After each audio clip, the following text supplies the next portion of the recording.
Okay, Hamid, so tell us a little bit about what you do, your practice, and yeah, just tell us a little bit about who you are. Sure. Well, I'm a licensed massage therapist, and I'm certified in advanced myofascial techniques. And a lot of my work revolves around working with cancer survivorship and trauma release, and gait function, and breathing mechanics, and sound therapy. So, what what inspired you to go in this direction? I guess what I'm getting at is, do you have a particular trauma or injury or illness that you recovered from? Tell us a little bit about that. Well, yeah, thanks for asking. Trying to allude to something there. No. So I have a pretty funky cancer history, where actually my cancer history goes back to the atomic bomb. Goes back before I was ever born. My father was a fighter pilot in the Air Force. He flew P-51 Mustangs in World War II. Was later in communications with top secret clearance, and he installed some of the first computers in the Pentagon. Wow. And during his 30 years in the Air Force, he witnessed an atomic bomb blast. One of the testings. And I feel like that's a spark of light that has gone through my family tree quite a bit. We now know that radiation can actually get passed on through our reproductive systems, and so. So you were your family, your father was an actual. It was a test run of the atomic bomb, and actually physically he experienced the fallout of that. Huh? Well, I'm not sure how close they were.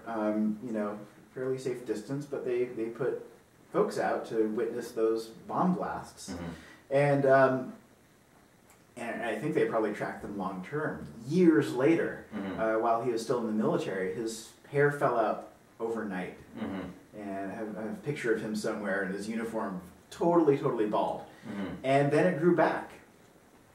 So radiation sometimes has really lasting effects.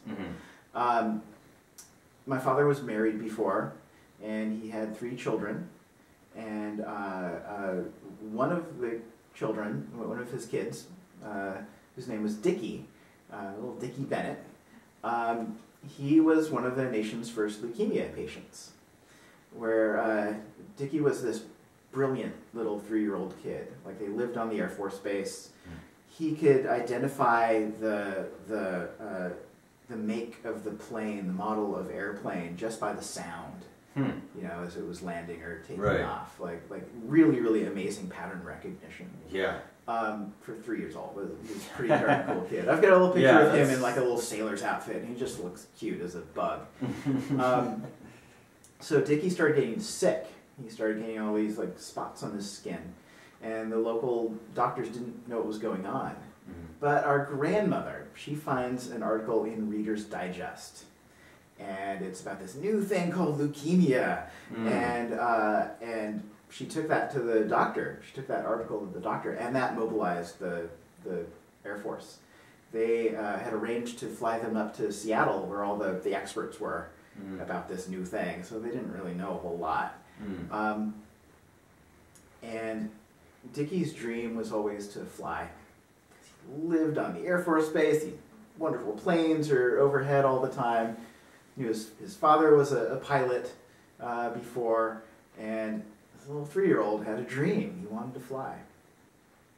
Well, in the airplane, he was pretty sick then. He was just laying with his head on his arms. And once they were up in the air, he looks up at our father and he asks, "Are we flying yet?" Our dad says, yeah, we're flying. And the story goes, Dickie just smiled big and laid his head down into his arms again. And that was it. That was his last breath. That was it? Yeah. He wanted to fly. He was done. He met his life's dream and done. I'm out. Wow. And on the one hand, you tell that story, and it tugs at your heartstrings, and it's kind of sad. But then in another sense, it's wow, coming in with a sense of purpose, and I want to fly, and he could have pattern recognition, and then he he got his dream and then to go like that. Wow. Yeah, so I you know, we were talking earlier about a little bit about your brother. Yeah. And you know, I still feel Dickie with me. I've never met him. I've never met him. This was 20 plus years before my time. And I still feel that little spirit with me. It's very much a part of your life. Yeah. Wow. Yeah. What has been your own struggle with aforementioned? Well, with cancer. Cancer has been a word that has haunted me a long time. Also happened to be like my star sign is a Cancer, and it's like, I can't get away from that freaking word. So 1991 was my year of cancer. Okay. And that was a really pivotal year. So year of the Gulf War. Yeah. And I remember on January 4th of that year, my girlfriend Lori, my high school sweetheart, was in Providence Hospital getting surgery done for her medulloblastoma. She had a brain tumor, and it was never really the same again. And I was also getting sick as well, and there was about a 6-month search of like going to family doctor, not figuring stuff out, going to specialists and not figuring that out, and finally after months, they admitted me to a kind of a round robin where they, like once a month at OHSU, Oregon Health Sciences University, they get together all the specialists in the field and they get together all of the cases that no one has figured out yet. And the doctors go from room to room to room to room looking at all the cases, and then they go brainstorm with like, what could this be? Right. Well, I stumped all the jocks. For months, and then they finally admitted me to OHSU, and I was there a couple weeks, and then they found out it was a cancer. What kind of symptoms were you having? So I had a lesion on my penis. Oh, okay. Which was rather unusual and actually makes it a really rare form of what I had, which was freaking awesome at 18. I mean, just oh great. All these doctors, come look at my junk. It was a really, really trying time as a young man. Right. Just finding out, identity. Yeah. And so, like the doctors are stumped. Like they were giving me Rorschach tests. The ink blot test, to because they thought I was like self-mutilating, and like when the doctors run out of answers, sometimes they go to like blaming the patient. Must be you. Yeah, must be you. It was kind of a different attitude in our healthcare system back then. Yeah. And, they really didn't know what was going on. Well, they finally narrowed it down to a cancer, and then it took them another week to narrow down the cancer type. And I have a friend at Compass Oncology, Tracy Webb, who's a physician's assistant, and she did part of her thesis on cancer survivorship on me when she was still in Washington, D.C., and now she lives in Portland and is a really, really dear friend. She sent me my case study, which I'd never seen before. I knew they were doing a case study on me back when I was 18, and like I knew it was really, really rare, but I didn't know how rare before until just a couple of years ago when I had my case study in front of me and could actually read it. And it was very interesting because this case study mentioned the profound stress this young 18-year-old fella was in. Yeah. And otherwise, like no real causes, or they didn't really figure out why. They didn't have an answer for that. But part of the reason why it was so rare is there's been 9 other documented cases before mine, and I was the first one of those cases to live beyond 72 months, beyond 5 years. Wow. And Tracy's done a little further research and says there's maybe been like about 15 total, but I don't know how like 11 through 15 have done. So even today, there's only 15 on record. Yeah. Wow. Yeah. That is, would say that's a pretty rare form of cancer. It's fairly rare. I had my friend Cammie's son Ziggy, who does mathematics to relax and now has a full ride to Harvard. And he sort of looked at those statistics and said, yeah, it's rare. Wow. Well, I can imagine how just disgruntling that might, I mean, to put it lightly, would have been to be, in high school, and not only to have something like that, but then for nobody to have any idea what the hell it is, and the whole journey of just like trying to figure out what the hell's going on with you. I mean, wow, that's a triumph right there to come to where you are. So well, I feel really happy to be alive. I mean, it's freaking awesome being alive. Yeah. And you know, I've tried to make this life meaningful. That's been a very important thing for me. But it hasn't always been. Like, I was a pretty angry kid. I mean, that my case study said that young man was under profound stress. Right. And I believe it, looking back on my life, that I was under a lot of stress. I had a pretty interesting childhood with a very volatile mother, and a little Japanese lady came up to my chin, tiny little thing, and oh, she was a fiery temper, and she'd occasionally pull knives on me, and wow, and oh man, but there's still a lot of love there. Okay. So how was she supportive when you were going through this process of trying to figure out what was going on with you with the cancer and healing from that? Or? Yeah, my family was really supportive. I mean, they just did whatever they could to help me through that time, and got me to my appointments and everything. And I had 6 months of chemotherapy treatments, and the first chemotherapy treatment, they're putting IVs into me, you know, all evening, and then they plug in this IV that is like bright pink neon, and like sometime in the night I had a reaction to the chemotherapy where I started bucking up and down the table. Was it like penicillin or something that they had in there? No antibiotics, I think, but some pretty heavy duty drugs. Like I used the CHOP regimen, and I can't remember what all the CHOP stands for. But one of the drugs was bright pink, and so I had this episode where I was bucking up and down the table, and you know, nurses and doctors are coming in to check my vitals like every couple of minutes, and to kind of get me stabilized, and the men from the Brady Bunch were all on David Letterman playing a rock and roll song, like you know, Peter Brady's got a guitar and stuff, and it's like. And like tears were just kind of streaming down my face, and the doctor's like, "Why are you crying?" I'm like, "It's the Brady Bunch." Well, yeah, I mean,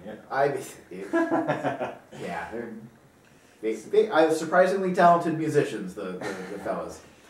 So, I mean, it was funny. We were having that conversation before we got started about how traumatic experiences, you know, can change your life in a meaningful way, and it sounds like the experiences you had early in life, I mean, as you just said, like, you're just happy to be alive.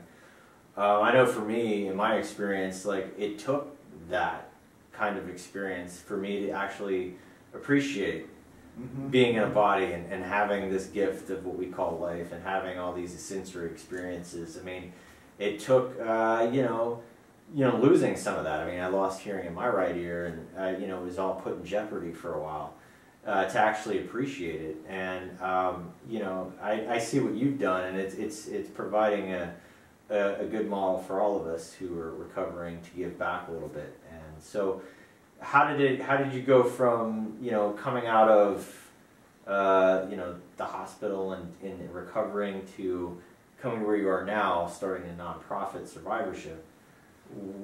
How was that in between space? How did that come about? Oh, it's been a bit of a journey. I mean, we're talking a good period of time, I'm sure. What is this? I mean, we're talking about 10, 20 years? Well, that was 1991, and it's 2015 now. So I'm doing math here. It's been 20 plus years. 20 plus years, okay. Yeah, so tell us about 25 years of your life. Just sum it up. Yeah, I will sum that up into a 90-second piece. Please. Maybe it'll be longer. Soundbite. Go. Right, soundbite. Life has been, well, it's been fascinating, actually. You know, post cancer, I was still a pretty angry kid. I turned to music Yeah. And got myself an electric guitar and a half stack and an angry drummer. It's one of the reasons my left ear doesn't hear so well. Oh. Because of some very, very raucous music played in my past. Awesome. So I've been in various bands, and we gigged all around Portland. Mm-hmm. And I've played like a Latin theater a couple times, and so like music has been one of these like saving things for me, where I just threw all of my angst and all of my rage and all of my confusion into music, Mm-hmm. And the music has evolved over time. Mm-hmm. Post cancer, my body was pretty wrecked for a long time. Mm-hmm. Like I like the treatment of cancer turned me into a little old man for a number of years. Like, you know, that pink medication also turned my urine bright neon pink, which is freaking hilarious. Like that was in the past. Still. I don't still have bright pink urine. Just to be clear. Okay. It is rather clear. Yes. I try and stay fairly hydrated these days because I try to understand how the systems of the body work. So like I was a little old man. My mobility was quite limited. Where post cancer from the treatment, I had very little thumb strength. I had nerve damage in my thumbs. Yeah. So I played guitar since I was 15. And I was 18 when cancer hit, and turning to the guitar, and cancer kind of took that away from me for a time. Like I'd pick up the guitar and hold it, pick up a pick and strum, and my thumbs didn't have the strength. The pick would just tumble out of my hands. Yeah. So it's like, cancer, you took away the music from me, at least for a time. Mm-hmm. It also, chemotherapy mats fascia, and fascia is that connective tissue that separates our layers. It's between muscles and bones and ligaments and tendons. And it's really the most sensate stuff in us. It has a high degree of sensory receptors in us. It's our most sensory-rich organ in our body is our fascial system, our connective tissue, our extracellular matrix. The fascia matted all of the compartments of my leg together, all those dense muscles together, and had very limited mobility. I could walk about 3 blocks before my calves would burn and seize. Dang. And so that was kind of my mobility for until like 1999 when I started massage school. So we're talking about 7, 8 years of of being like pretty limited mobility. I was an old man. I turned most of my focus into like computers. So I'm a computer geek from way back when, and I remember the 2400 baud modems and such like that, and 8-inch floppy drives. We had some pretty low technology. It's way different now. So I had, really limited mobility and really fairly poor health because not able to really do a lot of exercise. So obviously that period of time, you couldn't help but change who you were before and who you were after that. I mean, after that 7, 8 years of being sort of an old man. You went to massage school, and because I know you now, you have a lot more mobility now. Is that sort of the beginning of That was definitely the beginning. That was the beginning of kind of starting to open up my body and heal my body. And in massage school, we've got to receive a lot of massage in addition to learning how to perform massage. And so started getting all of this manual therapy and really started feeling my tensional patterns and where I was stuck. And it served as an education of really feeling my body in a whole new way and learning that there's names for all these parts. It's like, we have an olecranon process. That's cool. We have an acetabulum in our deep hip. It's like, I didn't know this was just the funny bone before. It's like, it's actually got a name. So I started learning about the body in a whole new way. And I also started walking more, and I started walking through the pain. And even though I'd seize up, I'd just keep walking and walking and walking. I still remember this time of walking from an apartment. I used to live in the Hawthorne Belmont area around 26th, 25th. And I walked from there to up above the first reservoir on Mount Tabor. And I felt like Rocky. I totally going up those steps and stuff. I felt like I had really achieved something. And round trip was about 4 or 5 miles. Yeah. And that was a big leap for me. that was kind of a new plateau for my mobility. And that's a big leap for a lot of people. Yeah, I can certainly see how you would hit that and be like feeling like Rocky. It was pretty awesome, yeah. And that was my plateau for a number of years. So at some point I was married for a time for nearly 7 years, and that was not the best relationship, and had probably learned something though from it. I learned lots from that. At the tail end of that marriage, I was really out of shape. I was actually in like the worst physical health of my life. I had high blood pressure. I was almost 200 pounds, and separated from that relationship. Was pretty stressed out, and decided I'm going to go for a run. I'm going to take the puppy dogs out, and I'm going to go for a run. And so I walked to my neighborhood park, Bella Vista Park out in Gresham, where I grew up. And I ran 1 lap around the park. I was exhausted. And the next day I ran 2 laps. And the next day I ran 4 laps. And after a couple weeks I went to see my doctor, Dr. Ott. And she's like, if you're going to be doing this every day, you need to get yourself a real set of running shoes. And got myself some running shoes. And so it was a year that it was 2009, and this was a year I watched Simon Pegg's movie Run Fat Boy Run, and he runs a marathon in that. It was also the year that Eddie Izzard runs like 43 marathons, and like he's like a fat transvestite from England, and like brilliant. Eddie Izzard is one of the most brilliant comedians this world has ever seen. Check it out, Eddie Izzard. Eddie Izzard. Let them eat cake. He was one of the most brilliant people, and he ran 43 marathons that year. And I figured, like, I can run 1. So like 3 months after that first lap around my neighborhood park, I finished the Portland Marathon. Hey, I mean, in 3 months, you went from 1 lap and huffing and puffing to a marathon. Yeah. And that was just like a huge opening for my body. Like I was getting up every day, like at sunrise, and like sometimes the light from the sun would be shining through the trees, and it would catch me and just catch my eyes, and it would just sink down to my knees, and just because it was just so beautiful. And I had these moments of ecstasy and joy of moving my body in this world that I hadn't experienced, I think, since I was a little kid. Since at least since like early high school days when I had more health, and that was returning, and it hasn't been that long. It was 2009. And I've been able to continue to run, and though I don't run that kind of distance anymore, and I continue to feel my body. That's why I've got the toe shoes. Yeah. Because so you still run, maybe not as much, but you still... Yeah, I still run. Yeah. Several times a week, and I use it to feel joy in my body. Right. And to get myself on uneven surfaces, and to feel my body, and to feel every step, and feel how my bones are responding to those steps. And I use it to tune into my proprioception, and my self-awareness, and my breathing patterns too. That's so interesting. That's inspiring to all of us, I think. I mean, I found a similar, not quite as strenuous, but I like to dance. That's sort of the process that you're talking about is very similar for me when I get down and start dancing and moving my body, and like I feel so alive when I do that. But yeah, I mean, again, running a marathon, I haven't done that yet. That's something maybe shoot for down the road, but yeah, anyway.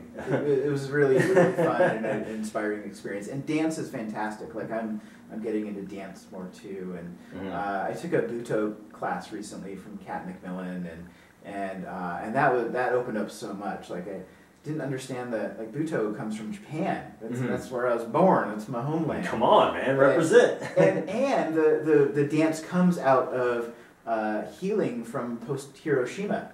Okay.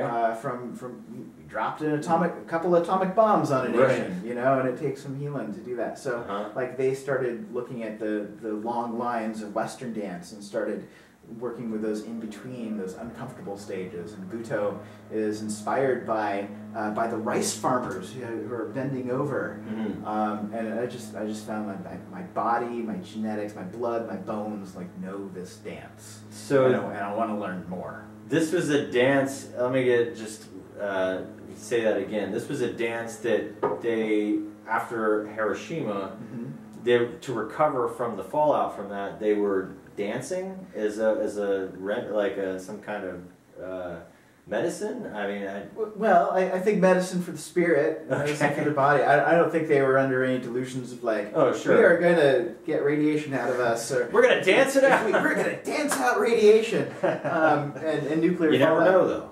Never know. But I think it was like a way for the dance community to kind of reclaim their own right, reclaim their sense of self, and reclaim and build community in a different way.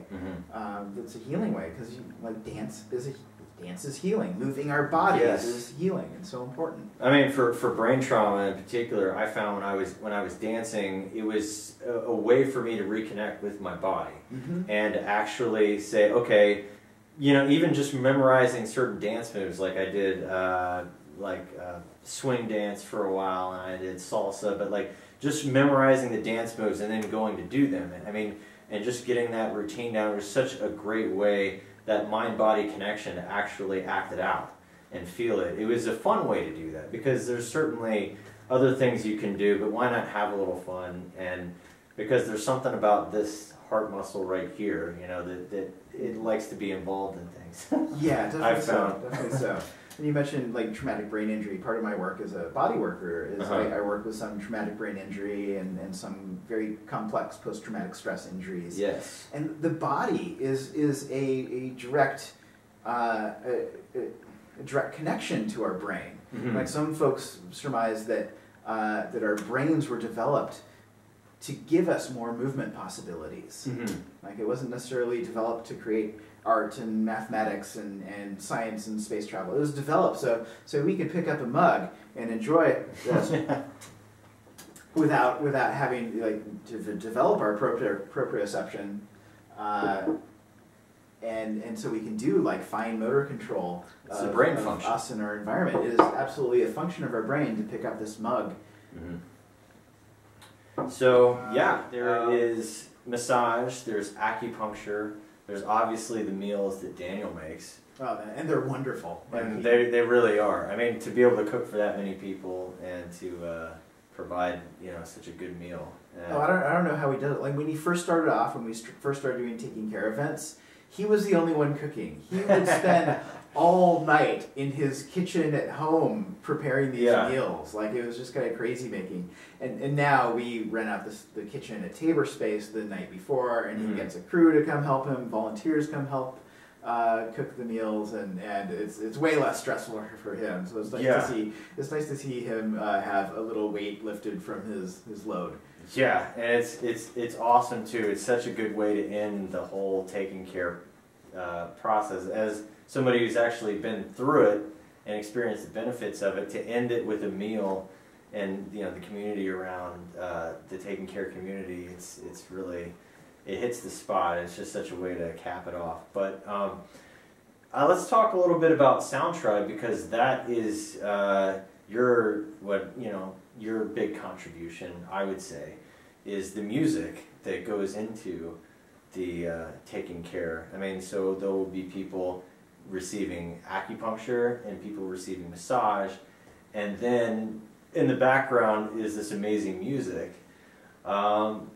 Yeah, talk a little bit about that. Yeah, and not just in the background. We really infuse music around a whole room filled with massage tables and acupuncture tables. And so the idea for the music came before I ever met Daniel, where I put a little event on. I wanted to get together my massage friends and play music for them. So I put on an event called Massage Jam, and we set up some massage tables, and we got folks to come, you know, receive massage, and I played guitar around them and with a singing bowl. And it was soon after that Daniel and I met, and he'd been doing these like farm to table dinners, and we thought, oh, let's put your peanut butter in my chocolate in your peanut butter, and like join forces. And it turned into a taking care event. So now I'm part of the Taking Care Sound Tribe, and we're a revolving staff of musicians that all do sound therapy. And we create vibrational healing music it really is designed to take people on a journey to really engage our parasympathetic nervous system, or a nervous system that is responsible for rest, relaxation, rejuvenation, as opposed to our sympathetic nervous system, which is fight or flight, adrenal response. Yes. I really like to pull folks away from that end of our autonomic nervous system and towards parasympathetic response. Yes. Parasympathetic nervous system. I mean, for somebody recovering from any kind of brain trauma, I know for a fact, being able to engage with that in the way that we would do, you know, listening to that music while receiving massage and acupuncture is such a powerful thing. And yeah, I couldn't, I remember when I was laying there and they would come around with the didgeridoos. That for me, I mean, everybody I guess has their own frequency, what they resonate with, but that one was what did it for me. I'm laying there and all of a sudden I feel this vibration, and there's somebody right next to me walking around playing the didgeridoo. It wasn't at all overpowering, but it was definitely present. Yeah, but it's always sort of a different mix of people every time, it seems like, right? Yeah, we have some core musicians, and kind of a growing number of core musicians. Steve Frost is a wonderful musician who has been with us from the very start. Sarah Grumbling is one of our fabulous musicians who is actually, she started out as a volunteer massage therapist, and then we transitioned her into the Sound Tribe. Charles Sorge is great. He's the didgeridoo player, so we bring him in. Alberta Barnes is a wonderful, wonderful violin player with classical training. Liz Hart is, I know you know Liz, she plays flute with us, and she's just brings such wonderful depth to what we do.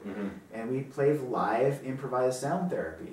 And the improvisation is a really important thing that we do, because, well, there's this fantastic TED Talk by Charles Lim, who's a neuroscientist, and he has been studying the brain on improvised music, and like, what does that do? How does that crackle our brains? So he's got this fantastic experiment where he throws improvisational jazz pianists and freestyle rappers in a functional MRI chamber, and watches what happens when they play music. And it doesn't matter whether they play piano or whether Most Def is in a MRI machine. When they play back memorized pieces of music, the memory centers of the brain light up. But when they play back improvised music, just making it up on the spot, just letting intuition run, the expressive communicative centers of the brain light up. So we're using the music as a form of nonverbal communication to cue our brain and our nervous system to let go, to cue us into a safe space. That's beautiful. So it's a communication. Oh, definitely so. Definitely and you guys have an album. Was the album that you guys put out, was that also improvised, or was that coordinated in any way? Yeah, the album is highly improvised in studio. Okay. Probably 85–90% of it are first takes. I like to nail it in first take if I can. Yeah. Because it's just that spontaneous take that just you're in the moment and you get it down and then move on. So most of the album was improvised and in studio, and or if something wasn't improvised, where we did a kirtan song. Sarah Grumbling leads us in a kirtan chant, and we had the basis for that worked out, and then we improvised layers on top of it. And we really designed this music to work with in the massage therapy setting, acupuncture setting, in yoga, for dance, for meditation, for the express purpose of creating personal healing for folks. And so we threw blood, sweat, and tears into that. And there's some other studio musicians who are a part of that album too, who really bring a lot. It's so important to get that message out that this is a communication that involves all, these parasympathetic nervous systems, as you say, and these other parts of the brains, and how to get that message out that that's what this album is seeking to get at. That's all we have time for today. This is Hamid Shibata Bennett joining us, co-founder of Taking Care, and his link will be posted right under the video here. So if you'd like to learn more about him and Taking Care, just click on the link, and thank you for joining us. Yeah, thanks, Clay. Thanks for having me. It's been a joy.